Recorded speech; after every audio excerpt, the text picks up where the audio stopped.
Esse vídeo vai analisar os principais vilões de JoJo a partir de uma perspectiva jurídica. Em vez de tratá-los como personagens, a proposta aqui é olhar para eles como indivíduos responsáveis por crimes que, se acontecessem no mundo real, seriam julgados pela justiça. A análise leva em conta não só os atos cometidos, mas também o contexto histórico e o sistema legal de cada época. O objetivo não é fazer um julgamento moral nem decidir quem que é o vilão mais malvado, mas a ideia aqui é entender quais crimes foram cometidos e quais seriam as punições mais prováveis em cada caso, considerando as leis e as práticas reais. Então, sabendo disso, vamos lá.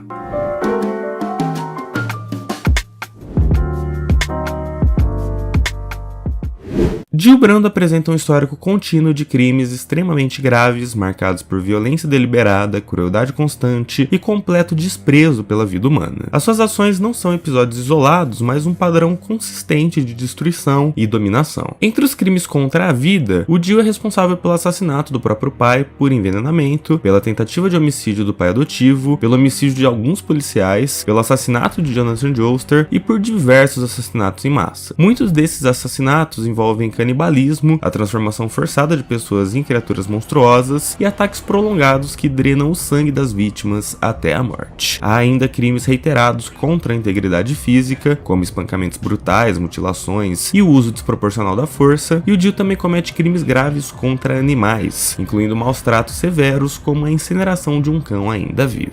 O uso de venenos é algo recorrente, tanto em homicídios consumados quanto em tentativas de assassinato, e nos crimes contra a liberdade individual ele pratica sequestro, controle corporal forçado e coerção externa, obrigando terceiros a cometer homicídios. Soma-se isso à ocorrência de crimes de natureza sexual, como contato físico não consentido, além de crimes contra o patrimônio, incluindo incêndio criminoso e destruição deliberada de bens. A sua atuação é marcada por premeditação e organização, envolvendo conspiração criminosa, contratação de assassinos e uso recorrente de armas brancas e objetos contundentes. Se ele fosse capturado durante os eventos de Phantom Blood no início do século XIX, o Gil seria julgado na Inglaterra vitoriana, um sistema penal bem rígido e profundamente moralista. Assassinatos já eram considerados crimes capitais, e o homicídio de um policial agravaria ainda mais a sua situação. Assassinatos em massa, canibalismo, uso de venenos e formação de organização criminosa iam colocar ele rapidamente como uma ameaça absoluta à ordem social. O julgamento seria rápido e exemplar, e a pena mais provável seria a morte por enforcamento, ou de forma mais prática, a sua exposição à luz do sol. Já no contexto de Stardust Crusaders, no final do século XX, o Gil seria julgado no Egito sob um regime autoritário focado na segurança nacional. O homicídio de um agente do Estado praticamente ia selar o seu destino jurídico, enquanto que os assassinatos em massa iam enquadrar ele como uma ameaça comparável à de terroristas. Sequestro, tortura, uso sistemático de venenos e a liderança de uma organização criminosa iam reforçar a ideia de periculosidade permanente. Nesse cenário, a condenação seria praticamente certa, com a pena de morte como desfecho mais provável, possivelmente por fuzilamento ou simplesmente pela exposição ao sol do deserto.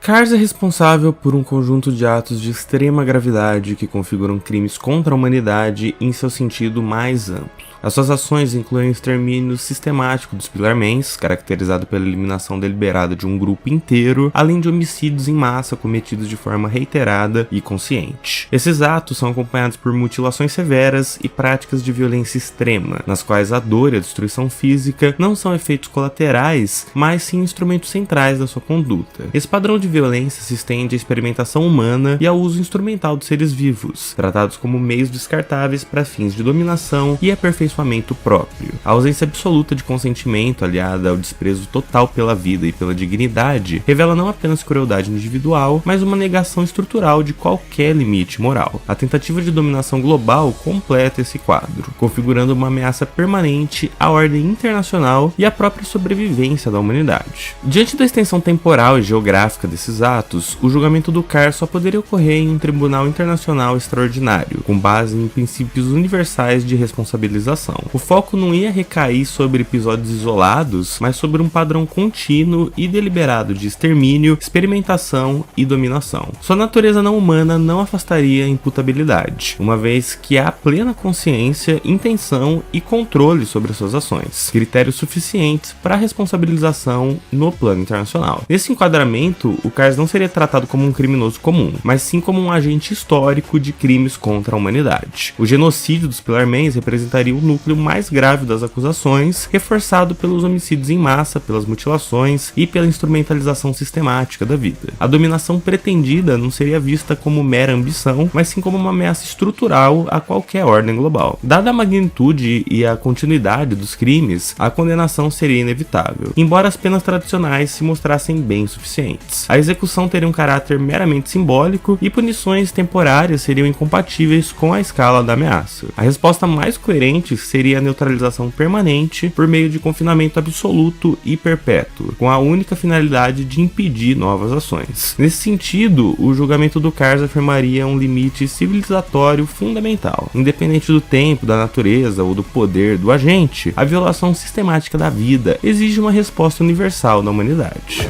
Yoshikage Kira construiu um histórico prolongado de violência extrema, marcado por premeditação e compulsão. Ao longo de cerca de 15 anos, ele assassinou deliberadamente ao menos 48 mulheres, motivado por um fetichismo que envolvia a apropriação de partes do corpo das vítimas. A esse núcleo central somam-se outras mortes decorrentes da eliminação de testemunhas e vítimas colaterais, elevando o número mínimo de mortos a pelo menos 57. Seus crimes não se limitaram ao homicídio, eles incluíam a mutilação sistemática de cadáveres, a posse de partes humanas para fins pessoais e a destruição deliberada de corpos, tanto para ocultar provas quanto para impedir a identificação das vítimas. O assassinato de Kosako Kawajiri e a apropriação integral da sua identidade completam esse padrão, evidenciando planejamento frio e clara intenção de escapar da responsabilização. Esse conjunto de atos tem que ser analisado à luz do sistema penal japonês no final do século XX, caracterizado por rigor institucional, valorização da ordem social e intolerância a crimes violentos prolongados. Embora tecnicamente moderno, esse sistema atribuía peso decisivo à continuidade dos delitos, ao grau de planejamento e à ausência de arrependimento, tratando tais condutas como ameaças diretas à estabilidade coletiva. A pena de morte, ainda vigente e socialmente aceita, era reservada a casos considerados excepcionalmente graves, funcionando tanto como punição quanto como afirmação dos limites morais da sociedade. Inserido nesse contexto, o Kira seria julgado não por crimes isolados, mas como autor de um padrão contínuo e organizado de homicídios em série. A quantidade de vítimas, a motivação exclusivamente pessoal e a frieza na execução afastariam qualquer possibilidade de atenuação. As mutilações e a profanação dos corpos seriam entendidos como agravantes centrais, pois revelam a completa desumanização das vítimas e a negação da sua dignidade mesmo após a morte. A destruição sistemática de provas ia agravar ainda mais o quadro ao atingir diretamente o funcionamento da justiça e o direito das famílias ao luto. O roubo da identidade, por sua vez, demonstraria plena consciência da ilicitude e capacidade de adaptação social, inviabilizando qualquer alegação de inimputabilidade. Diante da continuidade dos crimes, da ausência de arrependimento e do grau de ameaça representado, a condenação ia ser praticamente inevitável. A resposta penal mais provável seria a pena de morte por enforcamento, não apenas como punição pelos homicídios cometidos, mas como reconhecimento de que Yoshikage Kira constitui uma ameaça permanente à ordem social japonesa.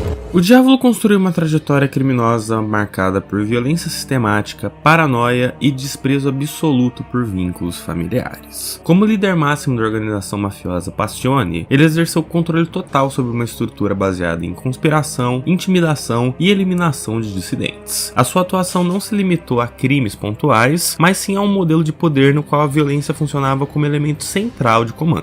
Esse padrão se manifestou na prática reiterada de homicídios, tanto executados diretamente quanto ordenados contra inimigos, subordinados e qualquer indivíduo percebido como ameaça à sua identidade ou autoridade. A esses assassinatos somou-se o uso calculado de tortura e mutilações deliberadas para impor disciplina interna e disseminar o medo. No plano econômico, ele comandou o tráfico de drogas em larga escala, ampliando o impacto social de seus crimes e consolidando a organização como uma força criminosa estrutural. O limite moral foi definitivamente ultrapassado na tentativa de assassinato da própria filha, motivado exclusivamente pela preservação do anonimato e do poder, evidenciando a disposição de suprimir qualquer laço humano em nome da autopreservação. A existência de uma dupla personalidade não alteraria de forma relevante a sua responsabilização penal. No direito penal italiano, o critério decisivo não é a presença de um transtorno psíquico em si, mas a capacidade de compreender a ilicitude dos atos e de se autodeterminar conforme esse entendimento. No caso do Diavolo, o alto grau de organização criminosa, o planejamento contínuo e a preocupação constante com o encobrimento das suas ações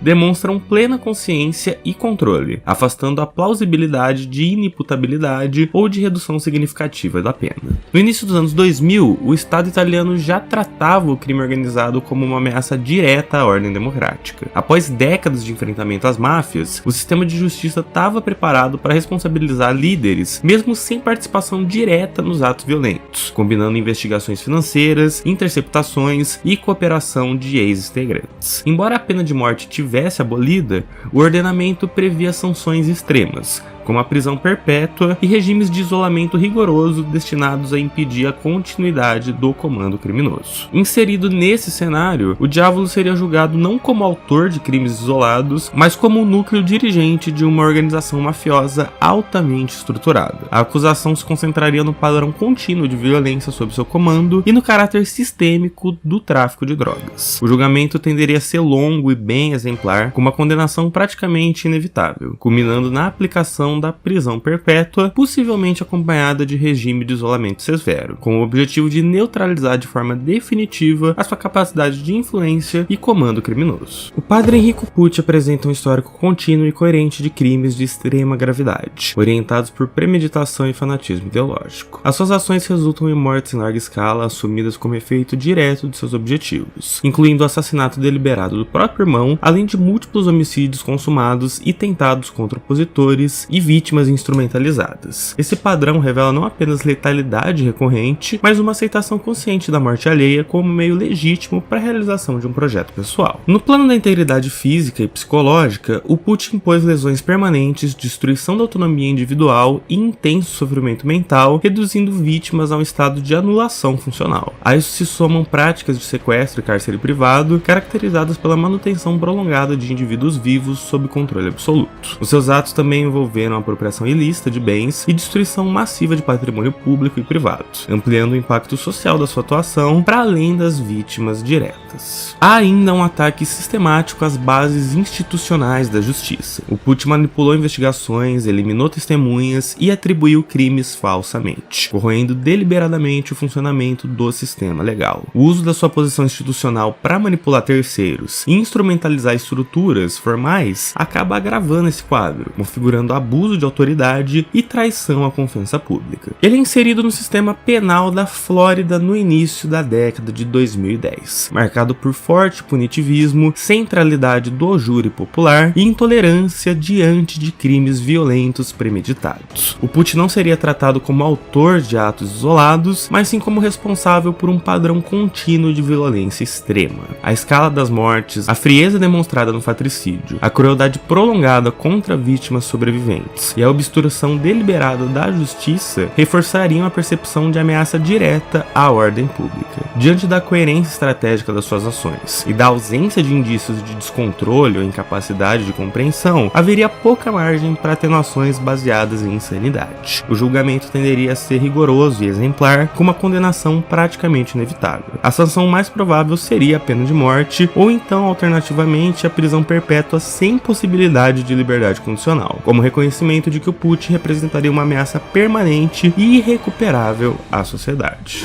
Fanny e Valentine apresenta um conjunto coerente e sistemático de crimes graves, cometidos diretamente a partir do exercício do poder político e sustentados por violência institucionalizada e desprezo absoluto por limites legais e morais. Seus atos contra a vida incluem homicídios qualificados, assassinatos múltiplos e tentativas reiteradas de eliminação de opositores, utilizados como instrumentos de consolidação de poder. A isso se soma uma violação extrema da dignidade humana, expressa na tentativa de crime sexual contra uma menor, revelando não apenas brutalidade individual, mas também a instrumentalização do poder para a satisfação de impulsos ilegítimos. No plano da da liberdade individual, ele recorreu ao sequestro e à privação ilegal da liberdade como formas de coerção política e de controle estratégico. Desviou sistematicamente a função presidencial para fins pessoais, praticando abuso de autoridade e corroendo os fundamentos da administração pública. Seus atos culminam ainda na subversão da justiça por meio de execuções extrajudiciais e obstrução deliberada de investigações, criando um ambiente de impunidade estruturada e de violência arbitrária. Essas condutas devem ser compreendidas à luz do contexto norte-americano do final do século XIX, durante a chamada Gilded Age. Embora o sistema jurídico estivesse formalmente ancorado na Constituição e no Common Law, a sua aplicação era profundamente atravessada por interesses políticos, econômicos e pelo status quo dos envolvidos. A investigação criminal era pouco técnica e os julgamentos variavam conforme a posição do acusado, com figuras de autoridade gozando de tratamento privilegiado.